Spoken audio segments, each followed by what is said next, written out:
నేను ఇవాళ చంద్రబాబు నాయుడు గారికి ఒకటే చెప్తా ఉన్నా, ప్రైవేటీకరణను మేము అడ్డుకుంటాం, అన్ని రకాల పోరాటాలు చేస్తాం. మీ నిర్ణయాన్ని వెనక్కి తీసుకునేంత వరకు ధర్నాలు జరుగుతాయి, ర్యాలీలు జరుగుతాయి, దీక్షలు జరుగుతాయి, నిరసనలు చేస్తాం. నేను కూడా అక్కడక్కడ పార్టిసిపేట్ కూడా చేస్తాను. అన్ని రకాలుగా దీన్ని అడ్డుకునే కార్యక్రమం, అడ్డుకునే ప్రయత్నం జరుగుతుంది.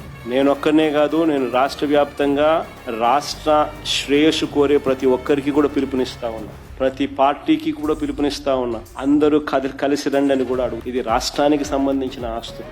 ఈ ఆస్తుల వల్ల ప్రజలకు మంచి జరుగుతుంది. ఈ ఆస్తుల వల్ల ప్రజలకు జరిగే శాశ్వత మంచిని చంద్రబాబు నాయుడు తీసేసే ప్రయత్నం చేస్తూ ఉన్నాడు. దీన్ని అడ్డుకునే కార్యక్రమంలో ప్రతి ఒక్కరూ కూడా ముందుకు రావాలని కోరుతున్నాను. అందరం కలిసికట్టుగా దీన్ని వ్యతిరేకించే కార్యక్రమం ఖచ్చితంగా చేస్తాం.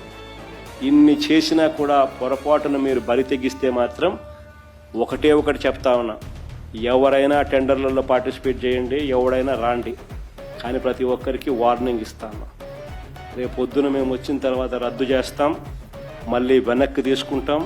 ఇది మాత్రం ఖచ్చితంగా అందరూ గుర్తుపెట్టుకోండి.